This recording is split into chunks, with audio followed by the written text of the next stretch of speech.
ngayong araw ay gagawa tayo ng DIY incubator. Pero bago yan, kung bago pa lang kayo sa aking channel, huwag niyo pong kalimutan mag-like, mag-subscribe at i-click po yung notification bell para lagi po kayong updated sa aking mga susunod na video. At bilang tulong na rin po sa aking munting channel, maraming salamat po. So proceed na tayo sa ating gagawin. Ito po guys yung ating gagamitin para makagawa tayo ng DIY incubator. Actually guys, nagawa ko na itong DIY incubator ko. Binaklas ko lang ulit para maipakita ko sa inyo kung paano po gumawa ng DIY incubator. Ang ginamit ko po itong styrofoam. Yan po. So sisikapin ko guys na maipaliwanag sa inyo ng mabuti at maipakita po sa inyo ng mabuti kung paano ko ginawa itong DIY incubator ko. Una guys ay mayroon tayong thermostat. Ito po yung thermostat na ginagamit ko.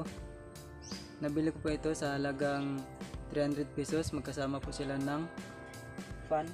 Ito. At sunod naman itong incandescent bulb or frosted light. Yan po na 25 watts. At siyempre mayroon tayong wire number 16 flat wire at male plug, electrical tape, screw, gunting, at kung may puputulin po tayo itong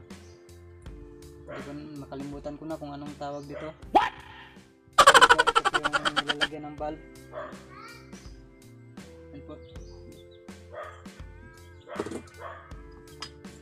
At itong bakal. Ito po yung ginamit kong pangbutas dito sa mga butas ng incubator.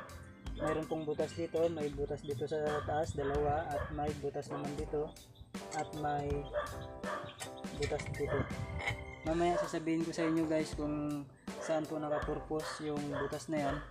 At ngayon ay sisimulan na natin gawin ang ating DIY incubator. Lagay muna natin to dito.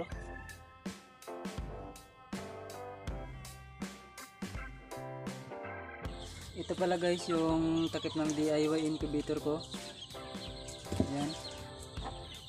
Ang ginamit ko pala dito guys, itong bilog na ito para makita natin yung loob ng incubator. Ang ginamit ko po itong yung takip nito dito. Hiniram ko muna pansamantala. Kaya wala pa tayong pambili ng picture frame. Yung takip po ng picture frame, yung salamin, pwede po yun gamitin dito. Ang ginamit ko palang pandikit dito guys, itong stick glue. Yan po. At ito pala guys no, yung ating gagamitin. Yan, styrofoam po. At yun na nga guys, sisimulan na natin. Sana po ay masundan nyo ng mabuti. Do it! So ilagay muna natin to dito. Unahin natin tong male plug. Tapos ang haba po nito ay 1 metro 100 cm po. So ikabit muna natin to. Do it!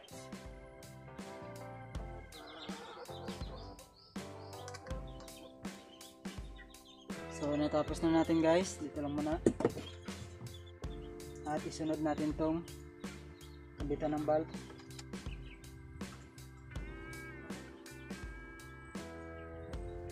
Yun na guys, tapos na po. Dito pala natin guys i-connect yung para sa fan. Yan po, binalatan ko na siya agad. Dito natin i-connect yung para sa fan. Lagyan muna natin dito.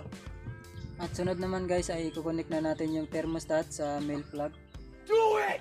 Sana po ay masundan nyo po ng mabuti. Yan po, yan po. Ito pong red at saka black na dito sa tabi ay para po dito sa male plug. Yan po, dito po natin i-connect. So ayan guys, na-connect na natin yung para sa yung papunta sa kuryente. Ito po yung sasaksak natin para sa kuryente.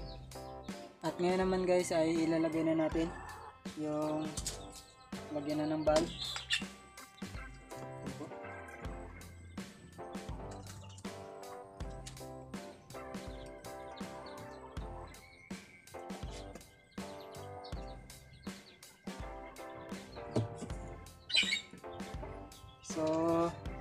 May butas pala dito guys, no?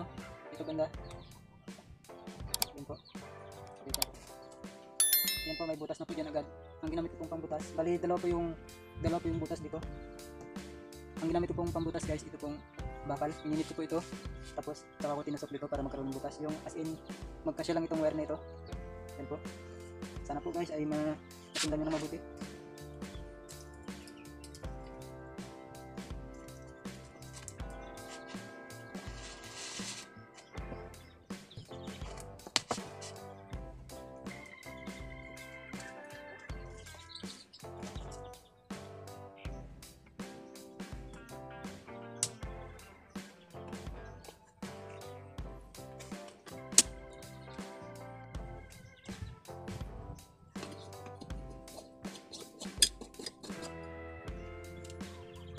At sunod naman guys ay ilalagay natin itong pan.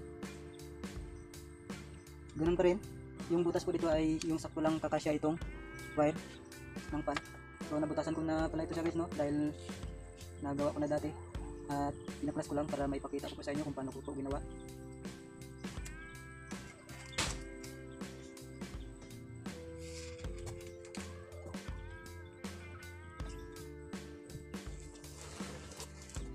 So ayun na guys, no, ito na, naipalusot na natin dito yung wire.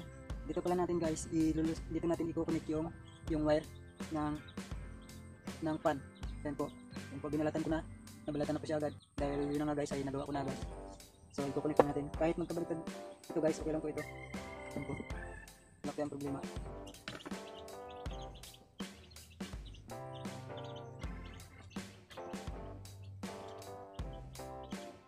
So ayun na guys, no, na-connect na natin.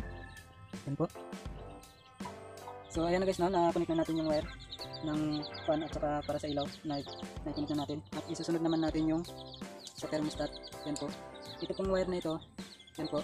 Dito po natin i-connect sa dilaw. Yan po na nasa gitna.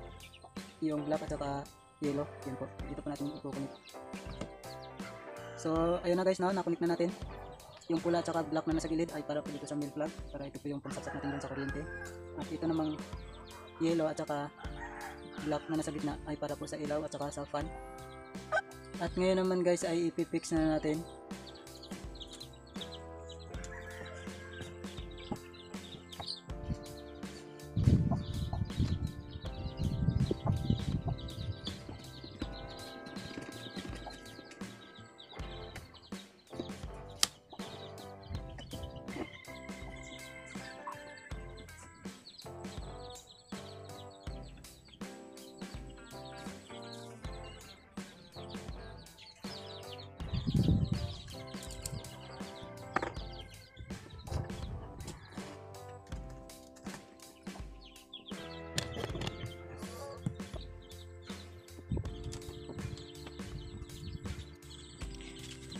Kung napapansin nyo guys ay may butas po dito na maliit. Diyan po natin ilalagay yung sensor. Yan po. Ito po. Yan.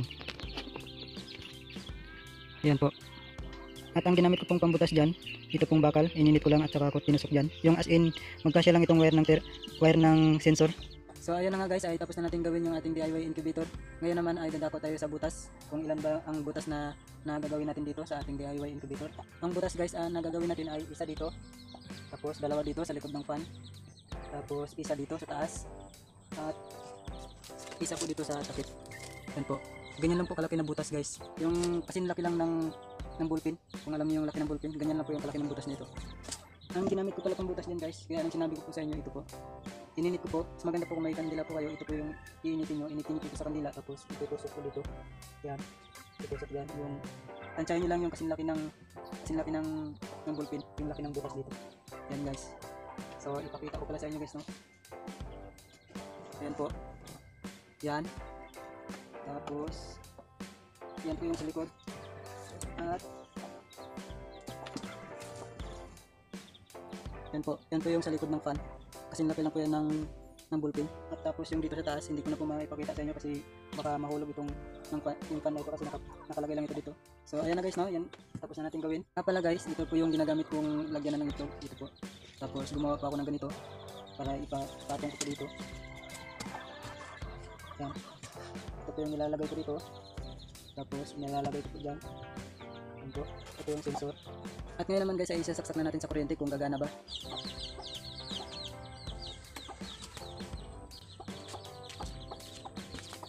So ayun guys, gumana. Pasensya na guys, naputol yung video, na full storage kasi yung cellphone ko. So yung tubig pala guys, dito ko nilalagay. Yan po. Dito banda. So tatakpan natin to. Ganyan po ang tsura niya guys. Nakikita po dun sa loob. Yan na siya guys. Yan. Ganyan po. Punutin natin to para isaksak natin ulit para may pakita ko sa inyo na gumagana talaga yung thermostat. Yan. Saksak natin. Yan. Yan guys. Gumagana siya. So ayan lang guys no. Nakita nyo naman na gumagana yung ating ginawang DIY incubator. Sa pag-set up pala ng on and off ng DIY incubator or thermostat ay may unang video na po tayo dyan, yung previous video natin sa YouTube.